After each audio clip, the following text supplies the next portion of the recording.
नमस्कार विद्यार्थी मित्रों, वर्लिन बॉक्स एकेडमी पर आप सबનું સ્વાગત છે। મિત્રો આજે છે 25 જૂન 2021 અને આજના લેક્ચરમાં આપણે આજના કેટલાક મોસ્ટ ઇમ્પોર્ટન્ટ કરંટ અફેર વિશેની ચર્ચા કરવાના છે કે જે તમારી આવનારી પીએસઆઈ કોન્સ્ટેબલ બિન સચિવાલય તેમજ જીપીએસસી ક્લાસ 1-2 અને ડીવાયએસઓ એસટી તેમજ પીઆઈજી પરીક્ષાની અંદર પૂછાઈ શકે એવા પ્રશ્નોની આપણે સંપૂર્ણ ડિટેલ તેમજ ફેક્ટ ડેટા અને એને લગતા સ્ટેટિક જીકે સાથે ચર્ચા કરવાના છે। तो मित्रों लेक्चर ने शुरू थी लई अने अंत सुधी जोता रहेजो, जेथी आवनारी एक्जामनी अंदर कोईपण प्रकारना प्रश्न पूछाय तो एनो जवाब तमने 100% आवडे। आ सिवाय मित्रों तमने आपणुं लेक्चर पसंद आवे छे तो आपणा लेक्चरने लाइक करो अने वधुमां वधु शेर करो, जेनाथी तैयारी करता दरेक विद्यार्थी सुधी वर्लिन बॉक्स द्वारा यूट्यूबना माध्यमथी तमने आखा दिवसनुं महत्वपूर्ण करंट अफेर ए पण बिल्कुल फ्रीमां मळे छे। तो चोक्कसथी आ लेक्चरनो लाभ उठावो अने तैयारी करता दरेक विद्यार्थी सुधी आपणुं लेक्चर पहोंचाडो। आ सिवाय मित्रों तमे लेक्चर अंगेना पोताना प्रतिभाव कमेंट बॉक्सनी अंदर जणाववानुं राखो, जेनाथी अमने मोटिवेशन मळतुं रहे अने आवी ज रीते तमारा माटे दररोजना अगत्यना करंट अफेर विषे परीक्षालक्षी आपणे चर्चा करता रहीए। तो मित्रों तमे हजू सुधी आपणी वर्लिन बॉक्स यूट्यूब चेनलने सब्सक्राइब करी नथी तो तेने हाल सब्सक्राइब करी दो अने बाजुमां आपेल बेल आइकन प्रेस करो, जेथी आवनारा नवा विडियोनी अपडेट तमने मळती रहे। तो मित्रों चालो शरूआत करीए आजना लेक्चरनी। तो गई कालना लेक्चर में आपणे प्रश्न पूछेलो हतो कि वर्तमान में उत्तर प्रदेश राज्यना राज्यपाल कोण छे, तो एनी अंदर आपणो जवाब आवे छे आनंदीबेन पटेल। तो वर्तमान में आनंदीबेन पटेल जे छे ए उत्तर प्रदेशना राज्यपाल छे, तेमज तेओ मध्य प्रदेशना पण राज्यपाल तरीकेनो हवालो संभाળી रह्या छे। तो मित्रों आनंदीबेननुं आखुं नाम छे आनंदीबेन मफतभाई पटेल। आनंदीबेन मित्रों आपणा गुजरातना भूतपूर्व शिक्षण मंत्री तेमज मुख्यमंत्री पण रही चूकेला छे। तो मित्रों आ प्रश्ननो घणा विद्यार्थी मित्रों साचो जवाब आप्यो छे। आवी ज रीते मित्रों तमे लेक्चरना अंतमां पूछवामां आवता प्रश्ननो जवाब कमेंट बॉक्सनी अंदर जणाववानुं राखो, जेनाथी तमारा जीकेमां पण वधारो थशे अने आपणे जे लेक्चरनी अंतमां प्रश्न पूछीए छीए ए सामान्य रीते पदाधिकारी तेमज स्टेटिक जीकेने लगता प्रश्नो पूछवामां आवशे, तेमज दिन विशेषना पण प्रश्नो पूछीए छीए, जेनाथी तमारा एक्जाम सुधी तमारा जीकेमां पण वधारो थशे। तो मित्रों चालो शरूआत करीए आजना लेक्चरना पहला प्रश्नथी। तो आजनो पहलो प्रश्न है कि ताजेतरमां कई राज्य सरकारे कृषि वैविध्यकरण नामनी योजना लॉन्च करी छे। तो मित्रों एनी अंदर आपणो जवाब आवे छे गुजरात। तो गुजराते ताजेतरमां ज कृषि वैविध्यकरणनी एक योजना लॉन्च करी छे। गुजरातना आदिजाति वनबंधु खेडूतो जे छे एमना लाभार्थे कृषि वैविध्यकरण योजना 2021 मुख्यमंत्री विजयभाई रूपाणी द्वारा गांधीनगरथी वर्च्युअल माध्यमथी प्रारंभ करवामां आव्यो छे। तेमज मित्रों आ योजना जे छे एनो उद्देश्य छे कि आदिवासी विस्तार जे छे एमां कृषिने सतत अने लाभदायक बनावी, तेमज आ योजना अंतर्गत गुजरातना 14 जेटला जिल्लाओमां 26 लाख खेडूतोने आ योजना अंतर्गत लाभ आपवामां आवशे। तो मित्रों आ हती माहिती गुजरातनी कृषि वैविध्यकरण योजना विशेनी। त्यारबाद जोईए मित्रों गुजरातने लगता ताजेतरना केटलाक करंट अफेर्स के जे तमारी आवनारी परीक्षा माटे खूब ज महत्वना छे। तो जेमां एक छे कि देशनुं प्रथम आंतरराष्ट्रीय समुद्री सेवा क्लस्टर गुजरातनी गिफ्ट सिटी खाते स्थापित करवामां आवशे, તેમજ ડ્રેગન ફળનું નામ તાજેતરમાં બદલી અને કમલમ રાખવામાં આવ્યું છે। આ સિવાય બાગાયતી વિકાસ મિશન લોન્ચ કરવામાં આવ્યું, તેમજ ભારતના સૌથી મોટા મલ્ટીમોડલ લોજિસ્ટિક પાર્ક સાણંદમાં સ્થાપિત કરવાની જાહેરાત, તેમજ 1 જાન્યુઆરી 2021થી ગુજરાતમાં નવી પર્યટન સ્થિતિ લાગુ કરવામાં આવી છે। આ સિવાય દીનદયાળ ક્લિનિક લોન્ચ કરવામાં આવ્યું, દેશનું સૌથી મોટો સોલર પાર્ક કચ્છમાં સ્થાપિત કરવાની જાહેરાત કરવામાં આવી છે। તે સિવાય મણિકરણ પાવર લિમિટેડ દ્વારા ભારતની પહેલી લિથિયમ રિફાઇનરી સ્થાપિત કરવાની જાહેરાત કરવામાં આવી, તેમજ પીએમ મોદીજી દ્વારા કેવડિયામાં આરોગ્ય વનનું ઉદ્ઘાટન કરવાની જાહેરાત કરવામાં આવી છે। આ સિવાય કિસાન સૂર્યોદય યોજના લોન્ચ કરવામાં આવી છે, તેમજ મુખ્યમંત્રી કિસાન સહાય યોજના લોન્ચ કરવામાં આવી। ત્યારબાદ આગળ વાત કરીએ તો વિશ્વનું પહેલું સીએનજી પોર્ટ ટર્મિનલ જે છે એનું નિર્માણ ગુજરાતમાં ભાવનગર બંદર ખાતે કરવામાં આવશે, તેમજ ખાદી અને ગ્રામ ઉદ્યોગનો પહેલો રેશમ પ્રસંસ્કરણ પ્લાન્ટ જે સુરેન્દ્રનગરમાં સ્થાપિત કરવામાં આવશે, તેમજ પીએમ મોદીજી દ્વારા અમદાવાદમાં દેશનું સૌથી મોટું હૃદય રોગનું હોસ્પિટલ જે છે એનું ઉદ્ઘાટન કરવામાં આવ્યું છે, તેમજ બાળકીઓના કલ્યાણ માટે વાલી દીકરી નામની યોજના પણ લોન્ચ કરવામાં આવી છે। તો મિત્રો આ હતા ગુજરાત સંબંધિત કેટલાક કરંટ અફેર। તો મિત્રો આવનારી એક્ઝામ માટે ગુજરાતના કરંટ અફેર જે છે એ ખાસ કરીને ક્લાસ 3ની એક્ઝામ માટે ખૂબ જ મહત્ત્વના છે, કારણ કે ક્લાસ 3ની એક્ઝામમાં ગુજરાતને લગતા કરંટ અફેર જે છે એ વધુ પૂછવામાં આવે છે। तो मित्रों आ करंट अफेर ने नोट डाउन कर सको छो तो तमने एक्जाम में फायदो थशे। त्यारबाद मित्रों बात करिए गुजरातनुं स्टेटिक जीके। તો ગુજરાતની સ્થાપના જે છે એ 1 મે 1960ના રોજ થઈ હતી। તેમજ મિત્રો ગુજરાત અને મહારાષ્ટ્ર બંનેની સ્થાપના દિવસ એક જ છે, કારણ કે ગુજરાત અને મહારાષ્ટ્ર બંને 1 મે 1960ના રોજ બંને અલગ રાજ્ય તરીકે વિભાજિત થયા હતા। ત્યારબાદ મિત્રો ગુજરાતનું કેપિટલ ગાંધીનગર છે અને આપણા મુખ્યમંત્રી વિજયભાઈ રૂપાણી છે, તેમજ રાજ્યપાલ છે આચાર્ય દેવવ્રત અને ગુજરાત હાઈકોર્ટના મુખ્ય ન્યાયાધીશ છે વિક્રમ નાથ। તેમજ મિત્રો ગુજરાત જે છે એને 3 રાજ્યની સીમાઓ સ્પર્શે છે, જેમાં એક છે રાજસ્થાન, બીજું મધ્યપ્રદેશ અને ત્રીજું છે મહારાષ્ટ્ર।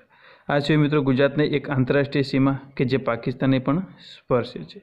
ત્યારબાદ જોઈએ મિત્રો ગુજરાતના કેટલાક મહત્વના ઉદ્યાન અને અભયારણ્ય, તો જેમાં એક છે ગીર રાષ્ટ્રીય ઉદ્યાન જે ગીર સોમનાથમાં આવેલું છે, બીજું છે વેળાવદર બ્લેકબક નેશનલ પાર્ક જે ભાવનગરમાં આવેલું છે, ત્રીજું છે વાસંદા રાષ્ટ્રીય ઉદ્યાન જે નવસારીમાં આવેલું છે, ચોથું છે સમુદ્ર રાષ્ટ્રીય ઉદ્યાન જે જામનગરમાં આવેલું છે। તેમજ મિત્રો કેટલાક મહત્વના અભયારણ્યો આ પ્રમાણે છે, જેમાં એક છે નારાયણ સરોવર અભયારણ્ય જે કચ્છના લખપતમાં આવેલું છે, બીજું છે સુરખાબનગર અભયારણ્ય જે પણ કચ્છના રાપરમાં આવેલું છે, ત્યારબાદ ત્રીજું છે કચ્છ ઘોરાડ અભયારણ્ય જે અબડાસામાં આવેલું છે। તો મિત્રો આ હતા ગુજરાતના કેટલાક મહત્વના રાષ્ટ્રીય અભયારણ્ય અને રાષ્ટ્રીય ઉદ્યાન, જે તમારી આવનારી એક્ઝામની અંદર ખૂબ જ ઉપયોગી સાબિત થઈ શકે છે। ત્યારબાદ જોઈએ મિત્રો આપણો આગળનો પ્રશ્ન, તાજેતરમાં દુનિયાનો પહેલો આનુવંશિક રૂપથી સંશોધિત રબરનો છોડ ક્યાં રોપવામાં આવ્યો છે? તો મિત્રો એની અંદર આપણો જવાબ આવે છે ગુવાહાટી। તો તાજેતરમાં જ વિશ્વનો જે પહેલો જ આનુવંશિક રૂપથી સંશોધિત રબરનો છોડ જે છે ગુવાહાટી ખાતે રોપવામાં આવે છે। વાત કરીએ એના વિશે તો મિત્રો આ છોડ જે છે કેરળની રબર રિસર્ચ ઇન્સ્ટિટ્યૂટ ઓફ ઇન્ડિયાના જૈવ પ્રૌદ્યોગિક પ્રયોગશાળા જે છે એમાં ઘણા વર્ષોના સંશોધન બાદ વિકસિત કરવામાં આવ્યો છે।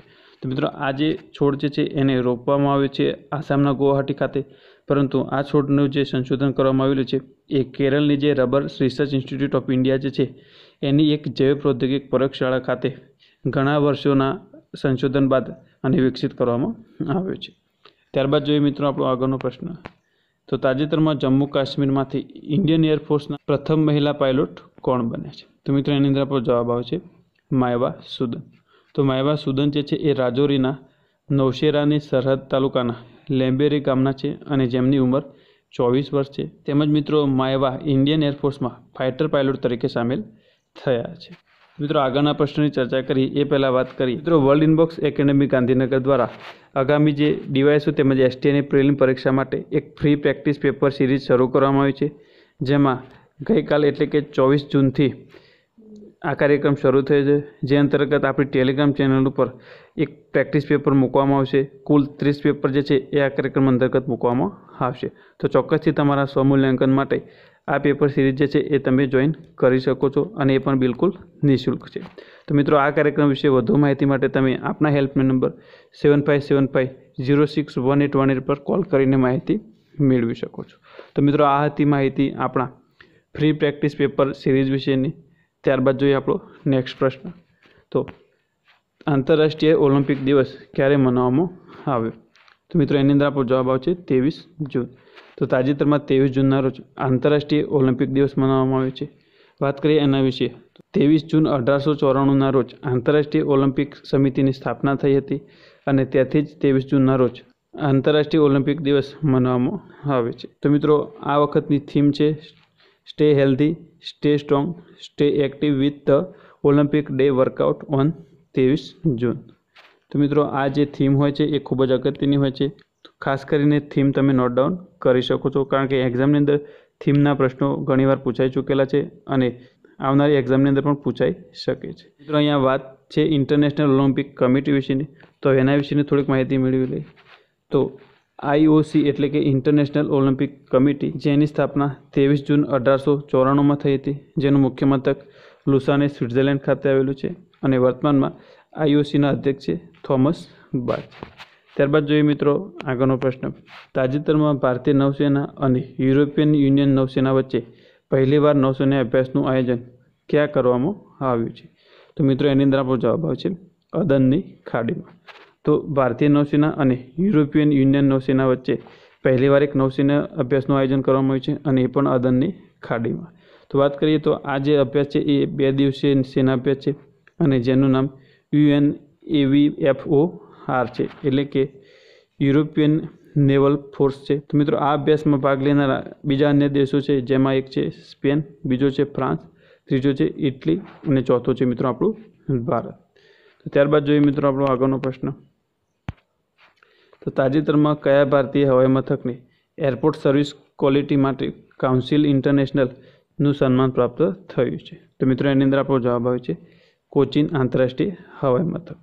તો કોચીન ઇન્ટરનેશનલ એરપોર્ટ લિમિટેડ જે છે એને એરપોર્ટ સર્વિસ ક્વોલિટી માટે એરપોર્ટ કાઉન્સિલ ઇન્ટરનેશનલનો ડાયરેક્ટર જનરલનો રોલ ઓફ એક્સિલન્સનું સન્માન જીતેલું છે। તો મિત્રો જે કોચીન આંતરરાષ્ટ્રીય હવાઈ મથક છે એને એરપોર્ટ સર્વિસ ક્વોલિટી માટે એરપોર્ટ કાઉન્સિલ ઇન્ટરનેશનલનો ડાયરેક્ટર જનરલનો રોલ ઓફ એક્સિલન્સનું સન્માન જીતેલું છે। ત્યારબાદ જોઈએ મિત્રો નેક્સ્ટ પ્રશ્ન। તો તાજેતરમાં કયા દેશે દુનિયાનું પહેલું વિશિષ્ટ હાઈ સ્પીડ રેલવે માટે ગ્રીન રેટિંગ સિસ્ટમ લોન્ચ કર્યું છે? તો મિત્રો એની અંદર આપણો જવાબ આવશે ભારત। ભારત દ્વારા દુનિયાનું પહેલું વિશિષ્ટ હાઈ સ્પીડ રેલવે માટે એક ગ્રીન રેટિંગ સિસ્ટમ જે છે એ લોન્ચ કરવામાં આવ્યું છે। આ રેટિંગ પ્રણાલી નવા હાઈ સ્પીડ રેલવે સ્ટેશનોના સંચાલન દરમિયાન ઉર્જા કુશળ અવધારણાને લાગુ કરવામાં સક્ષમ છે। તેમજ મિત્રો વાત કરીએ તો ભારતીય green building council national high speed rail corporation limited સાથે મળીને મુંબઈ અમદાવાદ કોરિડોર માટે વિશ્વની પ્રથમ વિશિષ્ટ ગ્રીન રેટિંગ સિસ્ટમ વિકસાવવા માટે સહયોગ કરેલો છે। મિત્રો આગળના પ્રશ્નની ચર્ચા કરી એ પહેલાં વાત કરીએ તો વર્લ્ડ ઇનબોક્સ એકેડમી દ્વારા આગામી ડીવાયએસઓ અને એસટીની પ્રિલિમ પરીક્ષા માટે એક મોક ટેસ્ટનું આયોજન કરવામાં આવ્યું છે, જેમાં સંપૂર્ણ અભ્યાસક્રમને આવરી લેતા આદર્શ પ્રશ્નપત્રો તેમજ જીપીએસસીના વર્તમાન ટ્રેન્ડ તથા પ્રશ્નોના સ્તરને અનુરૂપ તૈયાર કરેલા પ્રશ્નપત્રો। મિત્રો આ જે પ્રશ્નપત્રો છે એને તમે ઘરે બેઠા ઓનલાઈન ડાઉનલોડ કરી શકો છો, તેમજ આ પેપરની હાર્ડ કોપી તમે કુરિયર દ્વારા પણ મંગાવી શકો છો। તો મિત્રો આ જે કાર્યક્રમ છે એના રજિસ્ટ્રેશન માટે તમે આપના હેલ્પલાઇન નંબર 7575060404 પર કોલ કરીને રજિસ્ટ્રેશન કરાવી શકો છો। મિત્રો આ જે મોક ટેસ્ટ છે એની ફી માત્ર 500 રૂપિયા છે। તો મિત્રો તમે આ કાર્યક્રમનો જરૂરથી લાભ ઉઠાવો અને પોતાનું રજિસ્ટ્રેશન કરાવી શકો છો। ત્યારબાદ જોઈએ મિત્રો આપણો આગળનો પ્રશ્ન। તાજેતરમાં થયેલ એક અધ્યયન અનુસાર સૌથી વધુ પ્રકારના પતંગિયા કયા દેશમાં જોવા મળે છે? તો મિત્રો એની અંદર આપણો જવાબ આવે છે કોલંબિયા। તો કોલંબિયા દેશમાં વિશ્વના સૌથી વધુ પ્રકારના પતંગિયા જોવા મળે છે। ત્યારબાદ જોઈએ મિત્રો આગળનો પ્રશ્ન। તો વર્તમાનમાં બીસીસીઆઈને ઓલિમ્પિકમાં ખેલાડીઓની તૈયારી માટે કેટલા કરોડ રૂપિયાની મદદ કરવાની જાહેરાત કરી છે? તો મિત્રો એની અંદર જવાબ આવે છે 10 કરોડ રૂપિયા। તો બીસીસીઆઈ જે છે એને તૈયારી કરી રહેલા ખેલાડીઓ માટે 10 કરોડ રૂપિયાની મદદ કરવાની જાહેરાત કરી છે। ત્યારબાદ જોઈએ મિત્રો આગળનો પ્રશ્ન। તો વર્તમાનમાં અમેરિકા અને રશિયાના રાષ્ટ્રપતિના વચ્ચે કયા શહેરમાં એક શિખર સંમેલન યોજાયું હતું? તો મિત્રો એની અંદર આપણો જવાબ આવશે જીનીવા। તો જીનીવા ખાતે અમેરિકા અને રશિયાના રાષ્ટ્રપતિ વચ્ચે એક શિખર સંમેલન જે યોજાયું હતું। ત્યારબાદ જોઈએ નેક્સ્ટ પ્રશ્ન। તો નાસાનું રોબોટિક હેલિકોપ્ટર ઇન્જિન્યુટી કયા ખગોળીય પિંડ પર કાર્ય કરી રહ્યું છે? તો મિત્રો એની અંદર જવાબ આવે છે મંગળ। તો મિત્રો આજે નાસાનો રોબોટિક હેલિકોપ્ટર છે ઇન્જિન્યુટી એ વર્તમાનમાં મંગળ ગ્રહ પર કાર્ય કરી રહ્યું છે। ત્યારબાદ જોઈએ મિત્રો આગળનો પ્રશ્ન। તો તાજેતરમાં લોન્ચ થયેલ પુસ્તક હબ્બા ખાતુન જે છે એના લેખક કોણ છે? તો મિત્રો એની અંદર આપણો જવાબ આવે છે કાજલ સુરી। તો કાજલ સુરી જે છે એમનું એક લોન્ચ થયેલું પુસ્તક છે જેનું નામ છે હબ્બા ખાતુન। ત્યારબાદ જોઈએ મિત્રો આપણો આગળનો પ્રશ્ન। તો મિત્રો આ પ્રશ્નનો જવાબ તમારે કમેન્ટ બોક્સની અંદર જણાવવાનો છે અને આ પ્રશ્નના સાચા જવાબની ચર્ચા આપણે નેક્સ્ટ લેક્ચરમાં કરીશું। તો મિત્રો આ પ્રશ્ન છે કે વર્તમાનમાં રાજસ્થાનના મુખ્યમંત્રી કોણ છે? તો મિત્રો આનો જવાબ તમને આવડે છે તો ચોક્કસથી કમેન્ટ બોક્સની અંદર જણાવો, જેનાથી તમારા જીકેમાં વધારો થશે। તો મિત્રો આ સાથે જ આજના કેટલાક મહત્ત્વના કરંટ અફેરના પ્રશ્નો જે હતા એની આપણે સંપૂર્ણ ડિટેલ તેમજ ફેક્ટ ડેટા અને તેને લગતા સ્ટેટિક જીકે સાથે ચર્ચા કરી છે, જેનાથી આગામી જે એક્ઝામ લેવામાં આવશે એમાં કરંટ અફેરનો કોઈ પણ પ્રશ્ન પૂછાશે તો એનો જવાબ તમને 100% આવડશે। તેમજ મિત્રો તમને આપણું લેક્ચર પસંદ આવે છે તો લેક્ચરને લાઇક કરો અને વધુમાં વધુ શેર કરો, જેનાથી તૈયારી કરતા દરેક વિદ્યાર્થીઓ સુધી આપણું લેક્ચર પહોંચે અને એમને પણ એક્ઝામમાં ફાયદો થઈ શકે। આ સિવાય મિત્રો તમે લેક્ચર અંગેના પોતાના પ્રતિભાવો કમેન્ટ બોક્સની અંદર જણાવવાનું રાખો, જેનાથી અમને મોટિવેશન મળતું રહે અને આવી જ રીતે તમારા માટે પરીક્ષાલક્ષી જે કરંટ અફેરના પ્રશ્નો છે એની સંપૂર્ણ ડિટેલ સાથે આપણે ચર્ચા કરીશું, જેનાથી તમને પણ એક્ઝામમાં ફાયદો થશે। તેમજ મિત્રો તમે હજુ સુધી આપણી વર્લ્ડ ઇનબોક્સ યુટ્યુબ ચેનલને સબસ્ક્રાઇબ કરી નથી તો તેને હાલ સબસ્ક્રાઇબ કરી દો અને બાજુમાં આપેલ બેલ આઇકન પ્રેસ કરી દો, જેથી આવનારા નવા વિડીયોની અપડેટ તમને મળતી રહે। તેમજ મિત્રો તમે વર્લ્ડ ઇનબોક્સની વિવિધ સોશિયલ મીડિયા પર પણ ફોલો કરી શકો છો।